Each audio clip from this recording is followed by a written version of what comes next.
All right, wonderful. So we're back for part two. So we had just finished the second of the case studies on modularity and function, and I want to move into the third case study, which is modeling the world. Remember, I had mentioned that we were going to start focusing quite internally to the internal structure of the brain.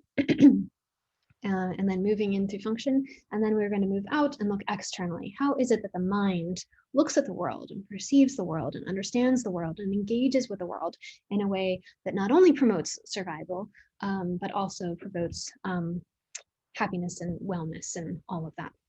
So in modeling the world, I want to think a little bit about a classroom. And the classroom is certainly not a world, but it is a place in which we begin to learn about the world. And the classroom lecturer has to think about what kinds of pieces of the world to describe, and also what sorts of relationships between those pieces to describe. Our world has a network structure, it has units and it has relations, and we need to choose sort of what pieces of that to show to a student in order for them to start to learn not just bits of information, but how those pieces of information relate to one another and create knowledge.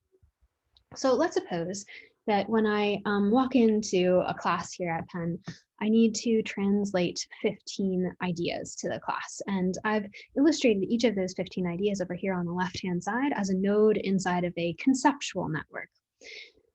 Those 15 ideas are related to one another in a heterogeneous way, as you can see. They're not haphazardly related. There's a very particular organization to the relationship between concepts.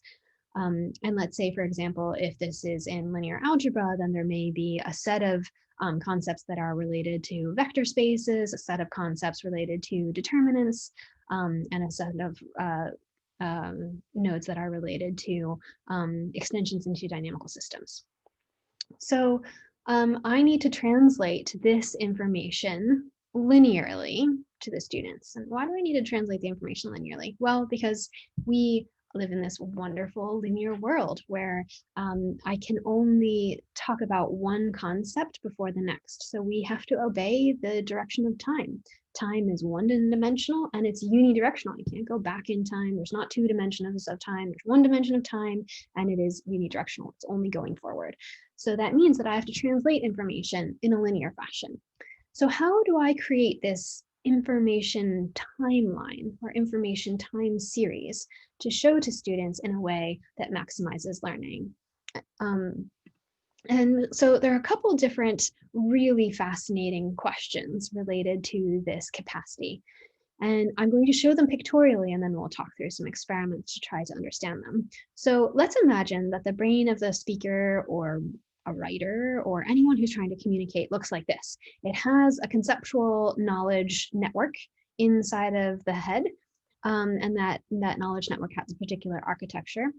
They face the challenge of mapping that architecture into the one dimension of time, stringing concepts out in time, one after the other, one word after the other, one line after another, in such a way that the brain of the listener or speaker, or listener or reader, can optimally reconstruct what that high dimensional network is. I think this is fascinating. How do we figure out how to map a high dimensional object into the one dimension of time? And it seems like magic that people can take a one-dimensional time series and reconstruct a high-dimensional object. That seems impossible, but somehow humans do it all the time. So how do we do it? And in fact, it's not just about communicating in the context of lectures or writing books or writing term papers. It's the problem, the very, very fundamental problem that we're describing here is the problem of inferring patterns of pairwise dependencies from incoming streams of data. And that capacity allows us to learn language as infants, to segment visual events, to parse tonal groupings, to parse spatial scenes, to infer social networks, and to perceive distinct concepts. So it's something that we use all the time for many different skills that we have, capacities that we have, but it's still a mystery how exactly we do it. So what we decided to do over the last few years is to construct a laboratory experiment approach that would allow us to understand how humans can perceive a network topology from a continuous stream of stimuli.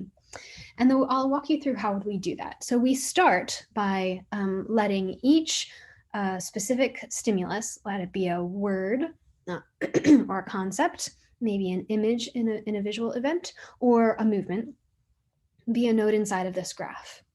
And then let's let every edge in the graph indicate an allowable transition between nodes. So what that means is that I can transition between concept 7 and concept 6 because they're related to one another, but I can't transition between concept 7 and concept 3 without first going through 6 and then 5 and then 3. All right, so then what we do is that we construct a sequence of stimuli. So we're shrinking this into the one dimension of time by taking a random walk on the graph. And we could take all kinds of walks. We could take a biased walk, a biased random walk. We could take a Hamiltonian walk. We could take an Eulerian walk, all sorts of things. But I'm going to just talk about taking a random walk initially. The math is certainly much easier, and I think the intuitions are still quite useful. So let's imagine that we take a random walk on this network. So we start at one piece of the network and randomly traverse each of these edges. At every node, we choose which of the 4 edges coming out of it to traverse, and we choose them with equal probability. And then the last piece of this experimental program is that at each stimulus, when we show it to the human, we ask them to perform a short task so that we can measure their time to react. The reason that we do that is that their time to react tells us how well that edge in the graph was learned. If they respond very quickly, it means that they were anticipating that transition and have learned that edge in the graph. If they respond very slowly, it means that they were not anticipating that transition and have not learned that edge inside of the graph. So this little task allows us to really understand how they learn every edge as a function of time, because they may learn some edges in the graph early, some late, some better, some worse. Now, as an example experimental setup, I'm going to initially focus on a network of movements. And so here you can sort of think about this as learning a motoric skill like playing the piano, or learning how to type, or learning to play soccer or basketball or some other sport. We can also do this in the same kind of procedure, studying visual events, studying social information, and studying concepts. I'm not going to get into that right now. I'm just going to show you the motor version because I think it's a little bit easier to describe for someone just coming into this field. But if you're curious about the other applications, feel free to check out the other papers that I'm citing.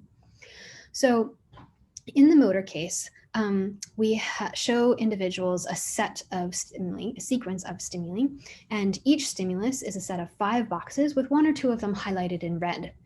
And what that means is that it tells them which of their 5 fingers to be pressing on a keyboard. So their hand is sitting on a keyboard that looks like this, with their thumb on the space bar, and then their fingers on H, J, K, and L.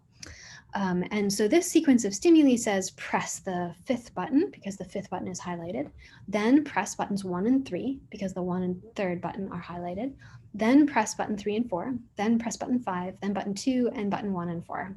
And this sequence of stimuli is taken from a random walk on a transition graph. Now, before I get into our discoveries here, I wanted to tell you a little bit about what we already knew about this problem by prior work in other fields. So what do we know about the problem of a human inferring or understanding the network topology of something from a continuous stream of information?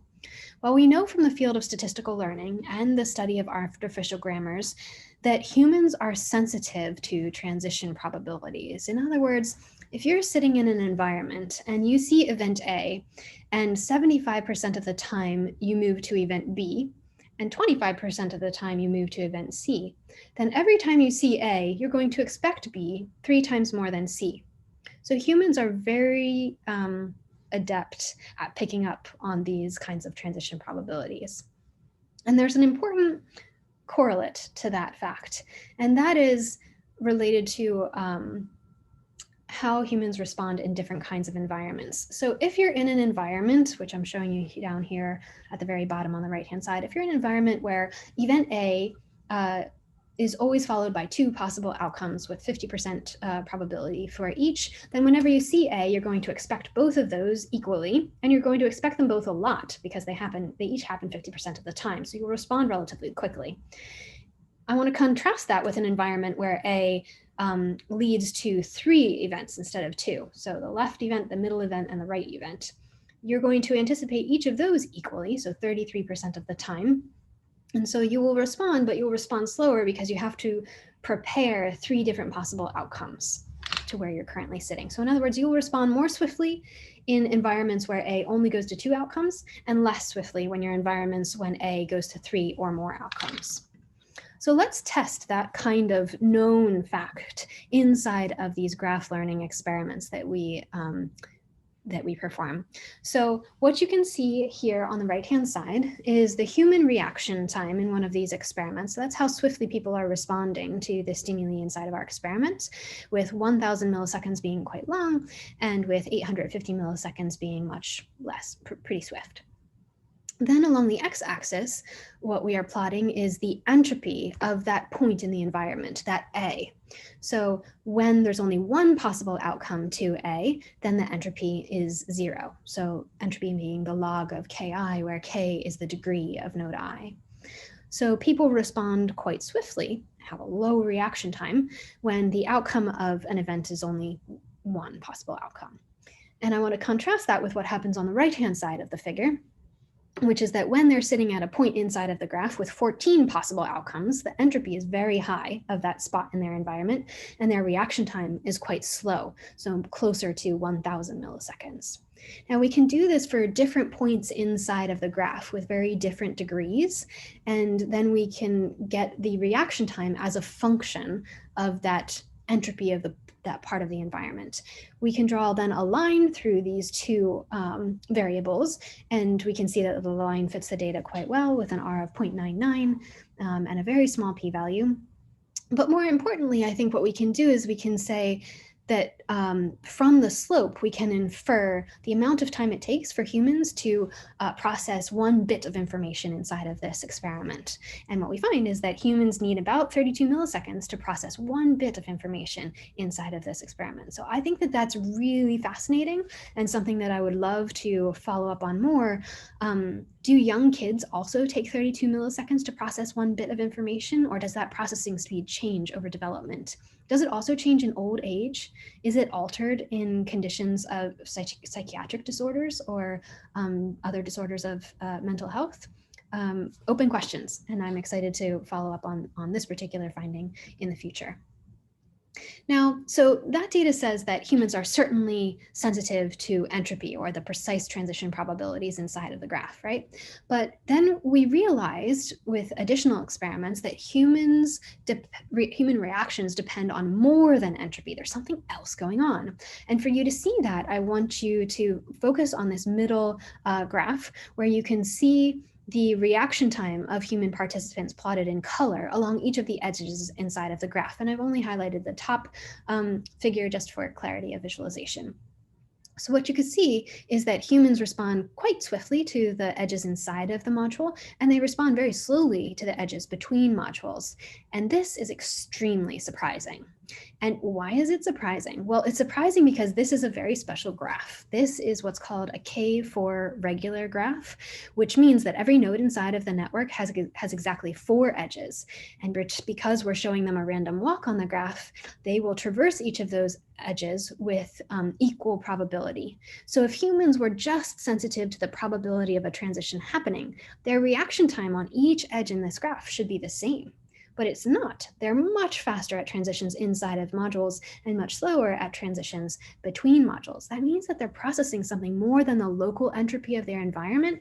They're seeing something about the mesoscale or global structure of the network, which is a little bit mind-blowing and super exciting.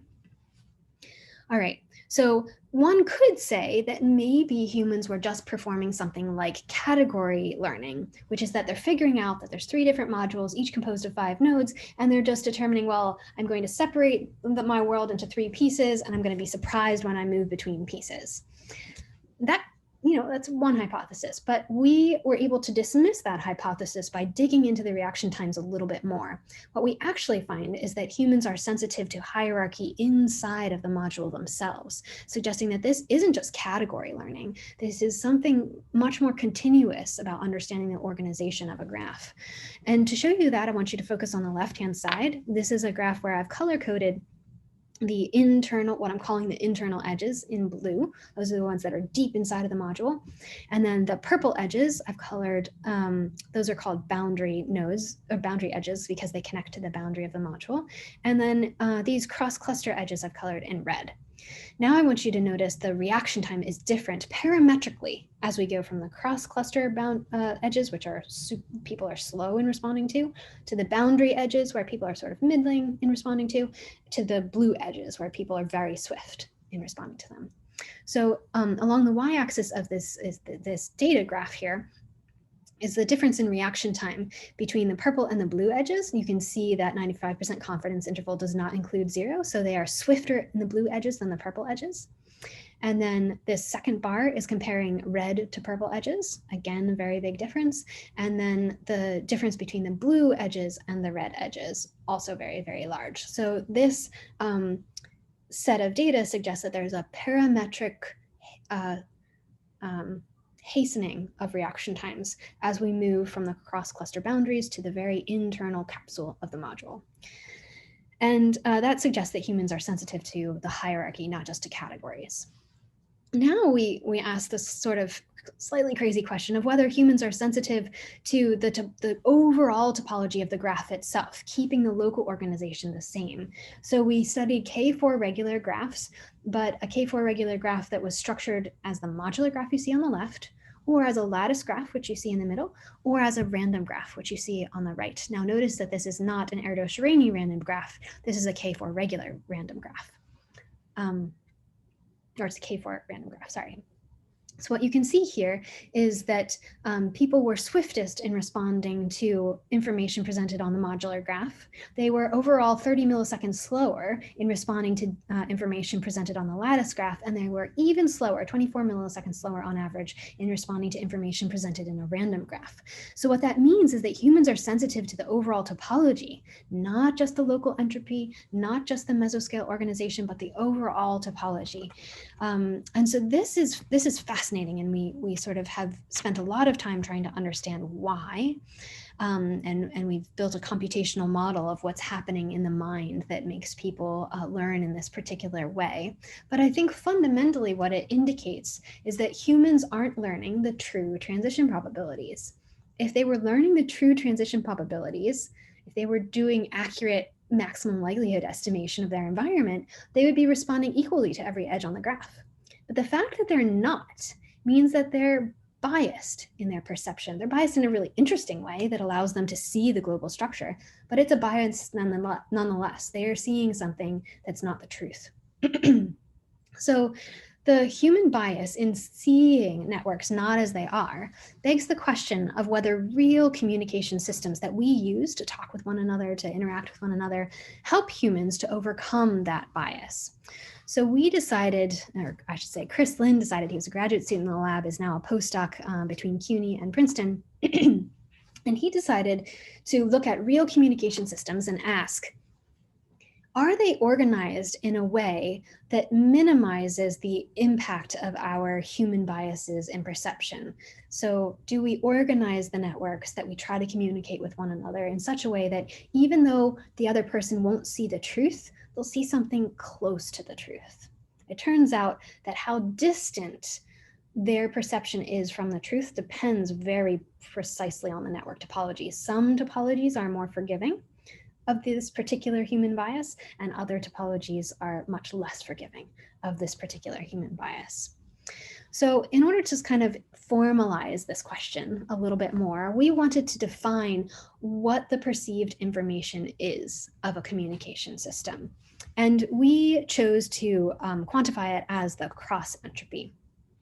So this is minus log of p hat, where p hat is the human perception of the transition probability matrix P. Note that I've made a change in variables here.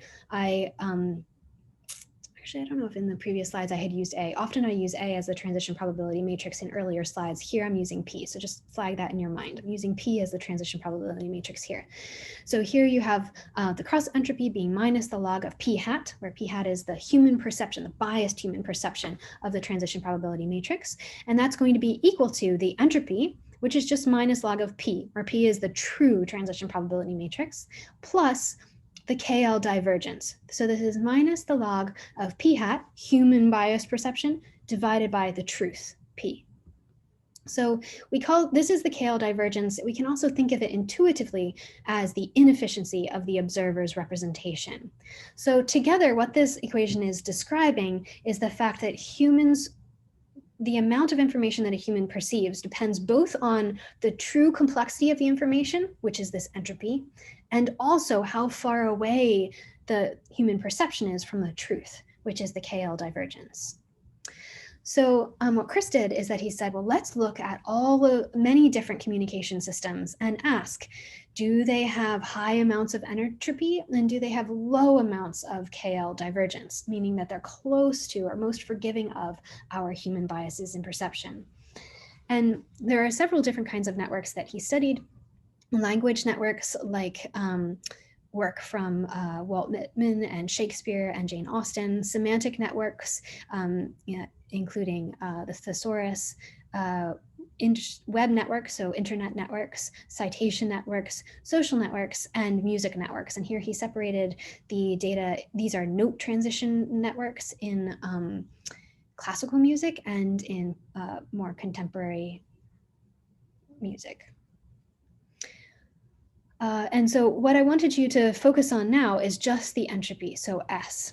And on the y-axis here, we have the real entropy S minus the entropy expected in a random graph of the same size. So same number of nodes, same number of edges. And what you can see is that there's consistently higher entropy in all of these communication systems than there would be expected in a graph of the same size. So that suggests that these communication networks are designed to produce large amounts of information, consistent with sort of the goal of communication. And now I want to study the KL divergence. So how far away is the perceived information from the truth? And are these networks organized with a particular topology that's most forgiving of human bias? So along the y-axis of the bottom of the plot here, you see the real KL divergence minus the KL divergence of a random graph of the same size. So same number of nodes, same number of edges. And what you can see is that all of these values are negative, meaning that these communication networks have less KL divergence than expected in a random graph of the same size. That means that they're close to our expectations. They induce fewer processing costs. They are forgiving of our human biases. And that suggests collectively these two kinds of information suggest that many real networks are constrained by the pressures of information transmission driving the entropy up and the pressures to select for certain structural features that will minimize discrepancies between perceptions and truth. And that drives the KL divergence down. And it's this balance between high entropy and low KL divergence that explains the architectures that we see inside of these communication networks. It turns out, if you're curious, that this kind of most forgiving architecture is a hierarchically modular graph. And you can check that out in the paper if you're curious. Okay, so a quick summary of this particular case study. We started by mentioning that one of the brain's key functions is to model our world so that we can optimally interact with that world, not only to survive, but also to flourish. The world is relational. It just is. It is, and as is the knowledge that we obtain from it. So it's composed of concepts, composed of units, composed of objects, and their relationships with one another. So a fundamental question then lies in understanding how the mind builds models of our networked world. We built a laboratory experiment that allows us to probe how humans build networked models of the world. And we find that humans are biased learners in a really fascinating way, privileging mesoscale structure over the local structure and learning modular structures better than random graphs. Then we closed by noting that real communication networks that we use to interact with one another on a daily basis are organized in a way that is most forgiving of those human biases. So that allows me to move on to section 3, which is a very short description of a couple other uses of network science outside of these 3 case studies that I tried to delve into a little bit more deeply. So we're kind of broaden out again and touch on a few ideas. So some other uses. Well, network science is currently being used in neuroscience to better understand neural systems and their genetics across different species and across different spatial or temporal scales. So there's a lot of work on comparative connectomics, trying to understand how the network architectures in a worm nervous system are different from those in a fly, a mouse, a macaque, and a human, and to kind of understand parametrically what is changing as cognitive capabilities change across these different species. Number 2, there's increasing use of network science in trying to understand behavior, not just in that sort of knowledge learning section that I just described, but also in understanding transition probabilities between behaviors in our lives. So as we move from one behavior in the day to another behavior in the day, what's the transition probability between them? And what is the overall architecture of our behaviors? So behaviors being reading a book, drinking a cup of coffee, listening to music, talking to a friend, doing work. We each have our own transition probability matrix that defines how we move among behaviors. And that architecture of the network reflects something about who we are. For better or worse. And there's interesting alterations in that kind of structure in stereotypies, in substance use, and in risk-taking behavior. There's also some really interesting work applying network science to understanding the organization of symptoms in mental illness. So we know that we experience anger, anxiety, depressed mood, difficulty concentrating, sleep problems, restlessness. We may experience many different symptoms, and there's a particular transition probability between or causal relationship between those symptoms. So maybe when we sleep not particularly well, we may be more depressed the next day, for example.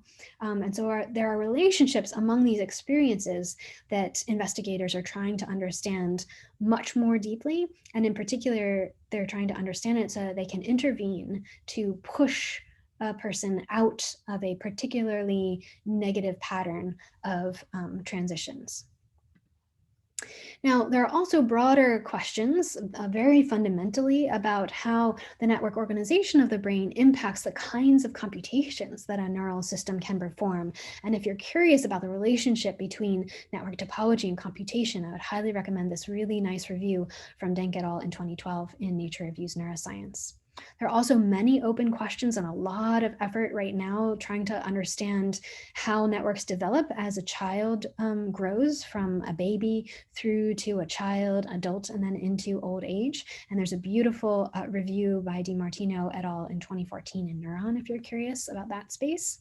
There are also many studies now trying to understand how the network is altered in different pathologies.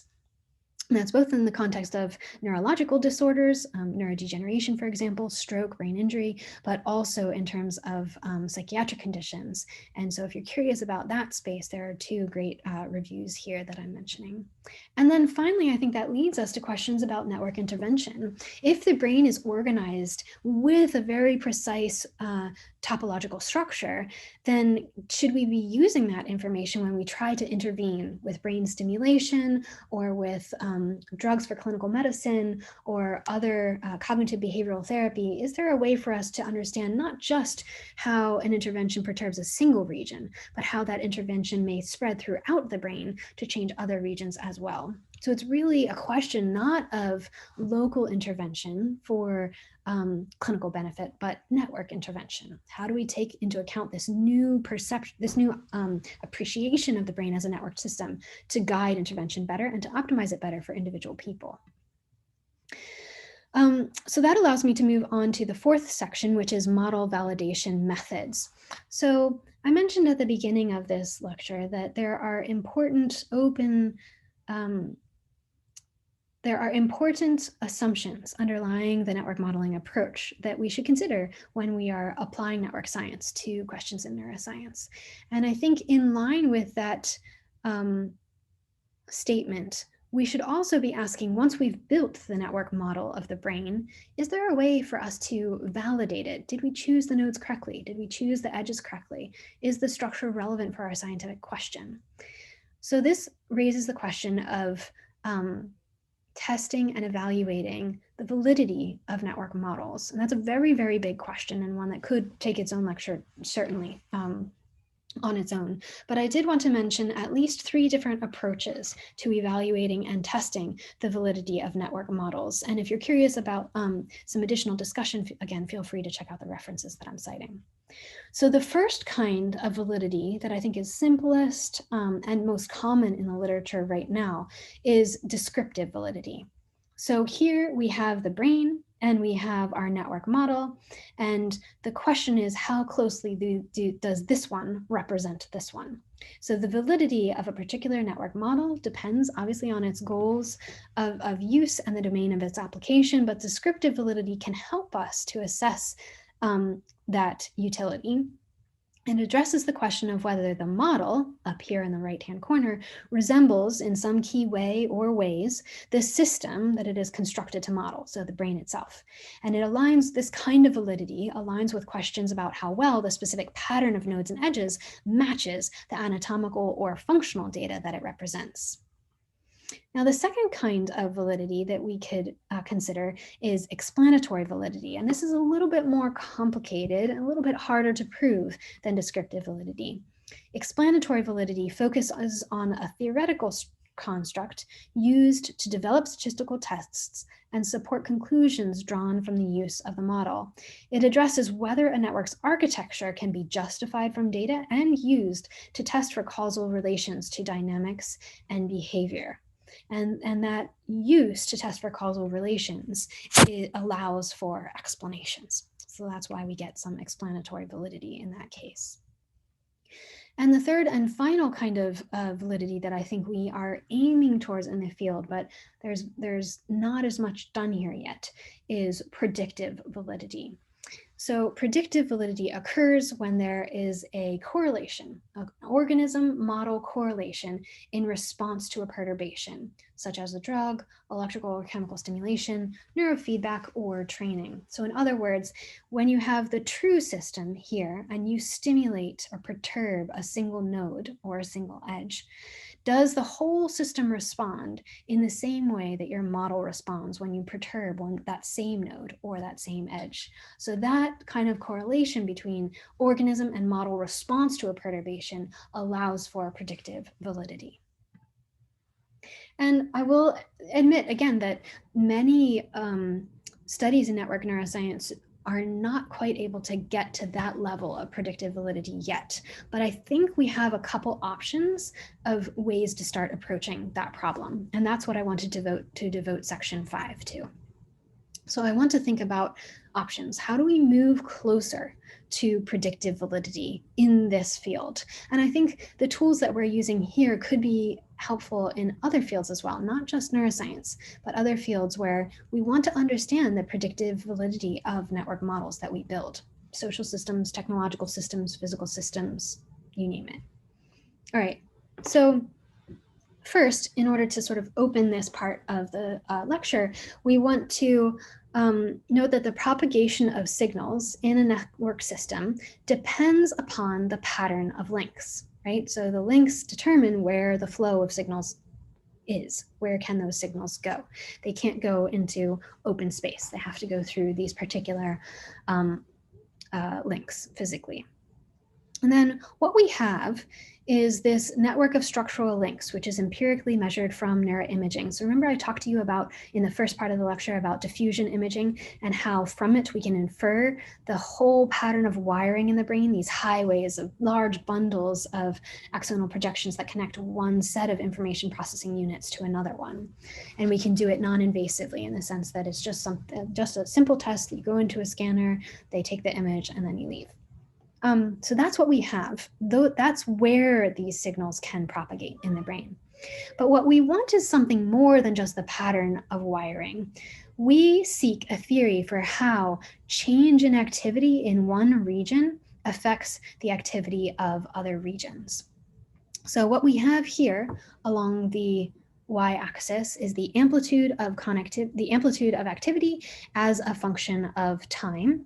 And we know that changes in the activation of one region will also change will flow through the network and alter the activity of other regions, but we don't exactly know how. And what we want is a theory for how that actually happens.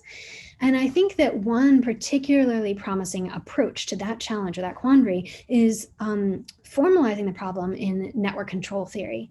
So in network control theory, what you have is not just an assessment of the organization of the network, but also an explicit model of the dynamics that happen on top of the network. So it has two pieces, the network itself and the dynamics on top of the network. Let's think of the very simplest such combination that you could imagine.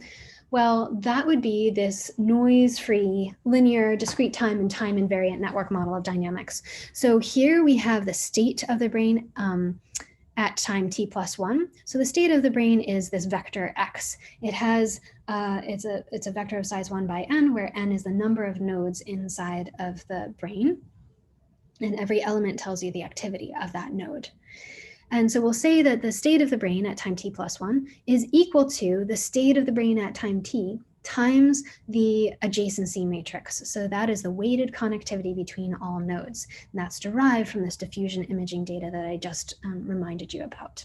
So what this combination means is that activity can flow through these connections to change the activity of another region. And then this last term in the equation is the control term. So B sub kappa is a matrix with ones along the diagonal where regions can have energy injected into them, or the regions that will be controlled. And then U sub kappa is the control energy. So that's the energy that's injected into kappa regions at time t. And with this combination of the network organization and the model of the dynamics, we can start to ask questions about, well, what states can the brain get to given its network topology? And if we wanted to drive the brain from one state to another, how much energy would we have to inject and where in the network? Which nodes would we need to inject energy into in order to push the brain towards this particular state? That's particularly relevant for clinical conditions, let's say epilepsy. When people are having seizures, there is an important immediate need to try to quiet the seizure dynamics so that they can have more normative function. So this is a case where it would be wonderful to have a control signal, stimulation injected into a particular region of the brain that would quiet the seizure and move the brain into a more healthful dynamic regime. So one of the very simplest questions that people ask when they're applying these network control ideas to a new system is the system theoretically controllable? So in other words, is it possible to move the system to any state or not? And if you can move the system to any state, that means that that system is controllable. So how controllable the network is can be estimated using the smallest eigenvalues of the t-steps controllability gradient, which I'm giving you here. So W is the t-steps controllability gradient, which, as you can see, is a function of the adjacency matrix A, which I just mentioned to you on the previous slide, and also the B matrix, which, like I said, often has ones along the diagonal, which indicate which region has energy injected into it in order to push the brain into a different state. For brain networks, or the ones that we've studied so far in humans, that smallest eigenvalue is very small. So on the order of 2.5 times 10 to the minus 23. So very, very small. And what that means is that practically this system is very difficult to control. And that's not really a surprise. I think that if the brain was easy to control, we probably wouldn't have so much difficulty in effectively treating clinical conditions like epilepsy. So perhaps this is no surprise, but that motivates us to dig a little bit deeper and not just to ask whether a system is controllable, but whether there are particular control strategies that the brain is organized or orchestrated to perform easily. And there are two kinds of control strategies that I wanted to focus on because I think they're used often in the literature, but also they're intuitive for some of the functions that the brain needs to perform. So the first one is called average controllability, and that's the ability to steer the system into all states on the energy landscape, including many of the most easily reachable nearby. And I want to contrast that with modal controllability, which is the ability to steer the system into a few difficult to reach states far away on the energy landscape. And just to give you a picture in your head, here's a picture of an energy landscape. This is not from a linear system, but I think it helps to provide you with an intuition. So average controllability it will allow you to assess whether a system can be moved nearby on the energy landscape, and modal controllability will assess whether you can move the system to a distant state on the energy landscape. And to assess average and modal controllability, we can go back to that model of the dynamics that we wrote down earlier, and also use the T-steps controllability grammian, which I just mentioned. Using these two pieces of information, we can define the average controllability as the trace of the inverse of the grammian. And we can define the modal controllability from the adjacency matrix A. So we can let Vj be the jth eigenvector of the adjacency matrix A with a particular eigenvalue lambda j. Then if the element Vij is small, then the jth mode of the system is poorly controllable from node I. And that observation allows us to define this scaled measure of controllability, phi I, over all n modes from region I. So what you can see here is that we're summing over all n modes from j equals 1 to n. And you can see that this is a function both of the eigenvalue of the jth mode, but also the element Vij, which tells you whether node I itself is able to control that jth mode easily or not easily. So that this summed measure provides you with a modal controllability of region I. So we can go back to the brain and we can look at different regions of the brain and we can ask, well, which regions of the brain have high values of average controllability and which regions of the brain have high values of modal controllability, and why? Is it consistent with what we know about what those regions do for us as humans in terms of the cognitive processes that they support? So first, I wanted to focus in blue on regions that are part of this resting state mode. I called it the default mode earlier in the first part of this lecture, and I told you it was related to self-referential processing, to self-reflection, and to mind wandering. It's also the set of regions that are very active when you're sitting and resting, not doing anything in particular. It's sort of the default mode. It's the resting mode, sort of ground state, if you're a physicist, of the brain. And what we find is that those regions have high values of average controllability and relatively low values of modal controllability. And this is really interesting, I think, because it suggests that the regions that are active when you're just resting, doing nothing in particular, are the same regions that are able to push your brain into many of the states that it needs to go.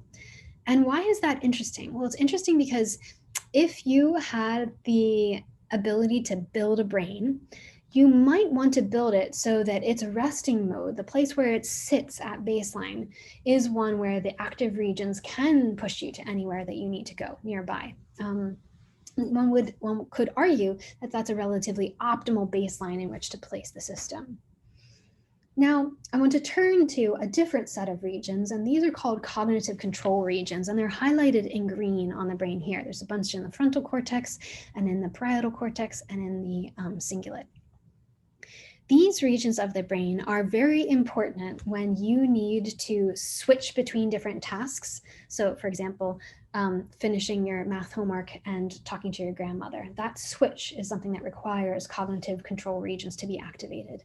Cognitive control regions are also activated when you have to inhibit inappropriate behavior or make a super difficult decision that has multiple variables with different amounts of value to you and to your family or friends. It's also very important in cognitive flexibility. These regions are important in cognitive flexibility and in working memory. So all kinds of very important functions for you.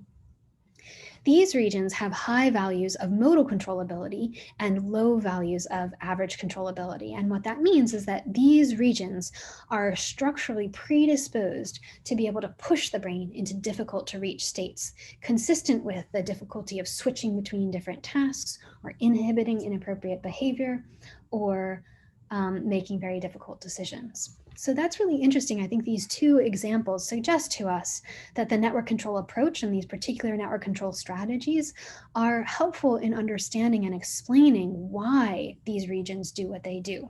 Perhaps they do what they do because their wiring pattern allows them to be able to perform these functions very simply with low energy.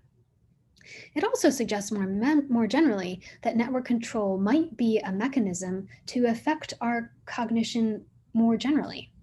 And so we started to try to dig into that possibility early, so with a 2015 paper in Nature Communications, where we showed, as I just showed you, that different brain regions have more or less power to alter whole brain dynamics, either locally or globally. We followed that with an investigation of youth between the ages of 8 years old and 22 years old. And we focused on this age range because this is the age range in which the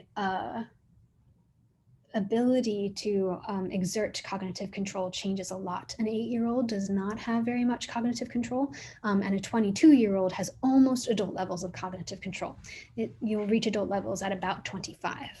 And so over this age range, we should see very strong changes, we think, in network controllability if that's a mechanism for this particular cognitive function. And what I'm showing you here is each data point is one youth. In this cohort, there are 882 youth between the ages of 8 years and 22 years. And you can see along the y-axis, their modal controllability, and along the x-axis, their average controllability. And what you see is that generally, there's a positive trend where brains that have high average controllability also have high modal controllability. So these two control strategies are not at odds with one another or in competition or requiring a trade-off or a balance. They seem to be something, at least over this age range, that they track each other. The brain, as it develops, allows both kinds of control to increase. The other thing I wanted to draw your attention to is that the darker blue dots, where the age range is closer to 8 years, tend to have low modal controllability and low average controllability, whereas youth who are on the older end, so 2022, tend to have high levels of average and modal controllability. So controllability is changing as kids develop and as youth develop in a way that would support more cognitive control capacity. We also have another study that digs in even deeper to show that youth with greater network control of their brains also score better on a whole range of cognitive tasks, but particularly ones that require cognitive control. And so together, these studies suggest that our theory is a useful marker of how the brain enacts control to change network function. Now, I will mention that the understanding of how the brain enacts control is important, but maybe should be broadened to try to understand not just generic control strategies of average and modal controllability, but also the precise state transition that a brain needs to enact. And in order to understand precise transitions, not can you push it far away or can you push it nearby, but can you push it from here to here? We need an extension of the theory that allows for us to define the initial state of the brain and allows us to define the final state of the brain, and then allows us to estimate how much energy and what kinds of control are required for that transition. So to give you a picture in your head of what I mean, I want you to focus on the left-hand side of this slide, where I have the initial state of the brain being activity of motor cortex highlighted in blue, and the target state of the brain being activity of visual cortex highlighted in purple.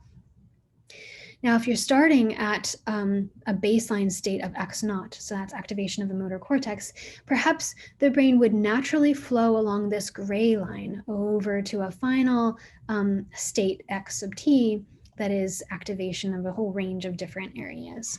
But what we want in this particular case is to push it towards activation of visual cortex, this target state that I defined earlier, where the purple areas are active. So how do I divert the brain from this natural progression to the desired state? And again, this is extremely important for the brain to enact itself in cognitive control, but also for cases like epilepsy, where we need to quiet the seizure and move towards healthy dynamics. So what we want then to kind of address these sorts of questions computationally is to study control in finite time rather than infinite time, as I was describing earlier, using a finite energy, allowing for multi-point control. So not just control of one region, but multiple regions, and sensitivity to both the initial state and the target state. So we do that by, again, using this simple model of network dynamics, but also defining a cost function for the trajectory of the brain from initial to final state that penalizes two variables. One is the energy of the intervention. We want to minimize the energy of the intervention, and that's for two reasons. We think that intrinsic control of the brain, so what the brain does itself, probably has a constraint to minimize the energy required to minimize metabolism and to enhance efficiency. And secondly, in external stimulation, we know that we need to only use small amounts of stimulation so that we do not heat the brain tissue too much, because that can cause tissue damage. So we want to minimize the energy, and that's the final term here on the right-hand side. We also want to minimize the distance x of the current state, xt, from the target state. And that allows for a more linear, more direct trajectory from the initial state to final state, rather than allowing the system to flow to many extraneous states that may or may not be helpful.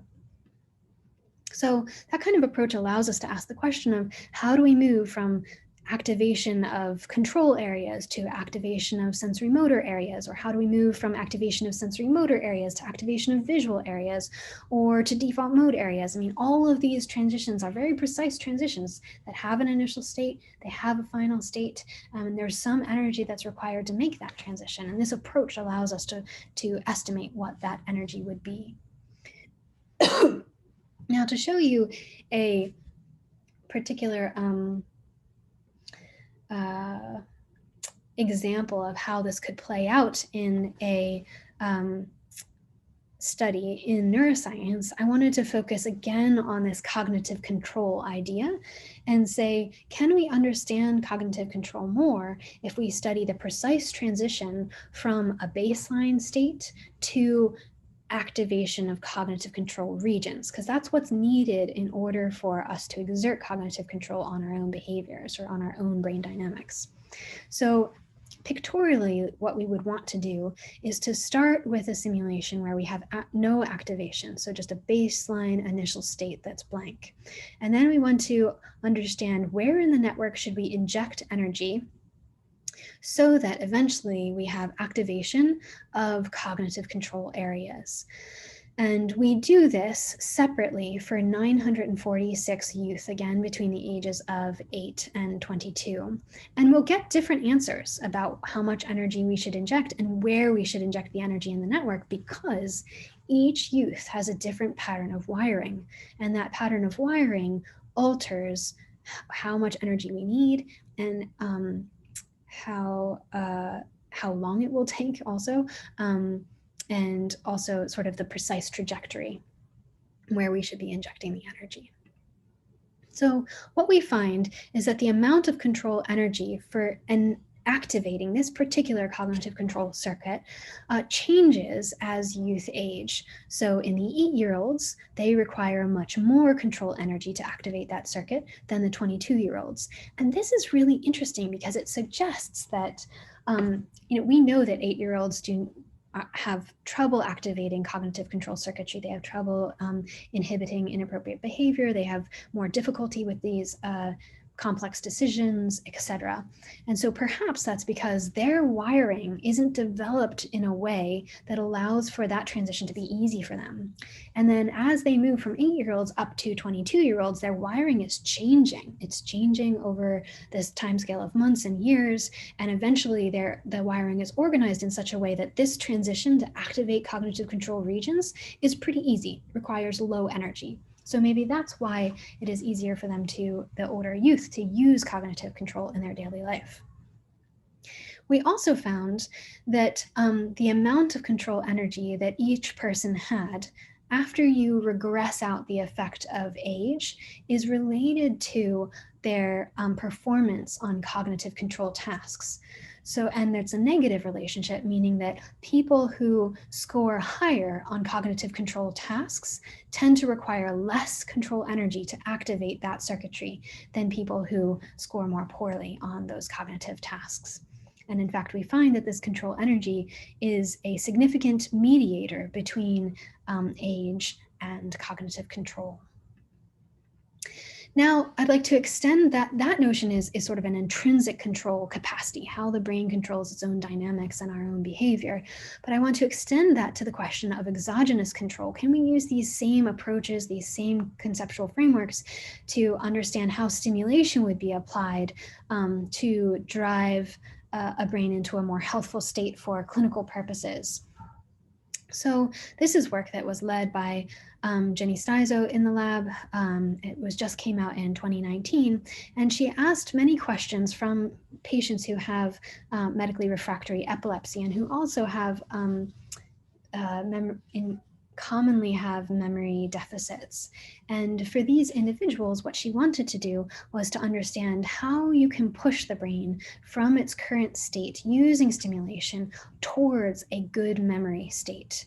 And that may be helpful for enhancing memory in patients who have medically refractory epilepsy. So what she found is that the energy for this transition from the current state to a state of good memory encoding depends on the extent of the transition. So how far away is that good memory state from their current state, which is very, very intuitive.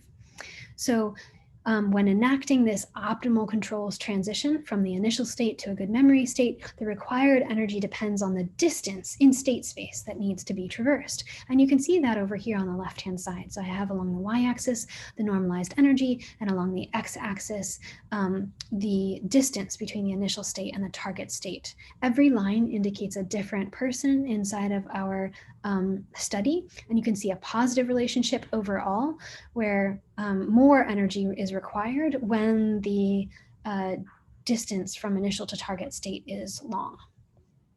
But we also find that more energy is required when not just the distance between states is long, but also the change in memory encoding capacity is quite different. So here along the x-axis is the change in memory encoding capacity, and along the y-axis is the energy. And again, you see this positive relationship. So when you're moving from a very bad memory state and need to get to a good memory state, it requires more energy than if you start at a okay memory state and need to get to the good memory state.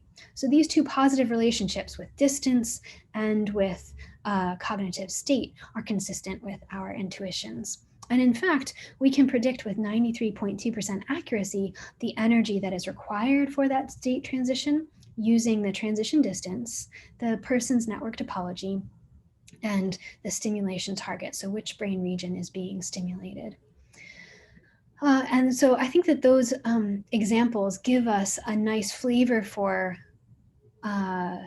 the kinds of models that we can use to get closer to predictive validity. And in that last one I showed you, we actually are stimulating a brain and are trying to understand how a stimulated brain responds and whether our model can respond in the same way. So I think that's a really exciting direction that addresses some of the challenges in building models with predictive validity. So I think finally it just remains to sort of summarize what we've done and where we could go with this approach. So number one, network science is one approach to address the complexity of neurobiological underpinnings of cognition. Number two, the approach is flexible across data types and provides statistics that can help us to quantitatively characterize networks representing neural circuits, but also behavioral transitions, as we saw, knowledge networks, and symptom networks. It is fundamentally a modeling endeavor with explicit assumptions, and care needs to be taken in choosing the systems and the scientific questions for which those assumptions are not violated.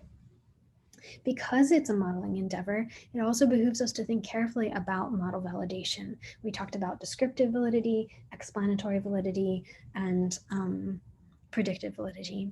And finally, we talked about network control theory as a possible promising approach or an option that could push us closer to predictive validity. I'd like to mention a few resources. If you're curious about this space and would like to get your hands on something that's kind of more than a didactic lecture, but smaller than a whole course. So here there's a wonderful book called Network Neuroscience, a journal called Network Neuroscience from MIT Press. And it's an open access journal. I highly recommend it. It has wonderful articles that are currently being published in this part of the field. There's also a great textbook called Fundamentals of Brain Network Analysis by Alex Fornito, Andrew Zaleski, and Ed Bolenmore. Really fantastic, would give you a very good feel for the kinds of questions that have been asked and how. And then number 3, I could point you to the Brain Connectivity Toolbox, which is on this Google site here. It's a fantastic resource for computational methods and data analysis. There's also a few books that you might enjoy reading. Networks of the Brain by Olaf Sporns from MIT Press, Discovering the Human Connectome by Olaf Sporns from MIT Press, Changing Connectomes by Marcus Kaiser, also from MIT Press, Network Neuroscience by Flavio Floric from Academic Press, and then Brain Network Analysis by Mu Chung from Cambridge University Press. So these are resources that you could use if you wanted to learn a little bit more, either sort of more research articles and textbooks and code, or sort of academic lay reading. I'd like to acknowledge, obviously, the people in the lab, and I would particularly like to acknowledge Sophie Lohman. They are a fantastic, relatively new graduate student in the lab that helped put together these slides for me, so thank you, Sophie. And also, a lot of the work that I highlighted was done by past trainees who are now faculty at various institutions. In fact, some already have tenure. So I'd like to acknowledge their work in this field and propelling it forward over the last few years. I'd also obviously like to acknowledge the funding that has supported the work. So thank you so much for listening. I'm excited to have had the opportunity to tell you about this field and all of its potentials and challenges and opportunities for the future. So thanks for listening, and talk to you again soon.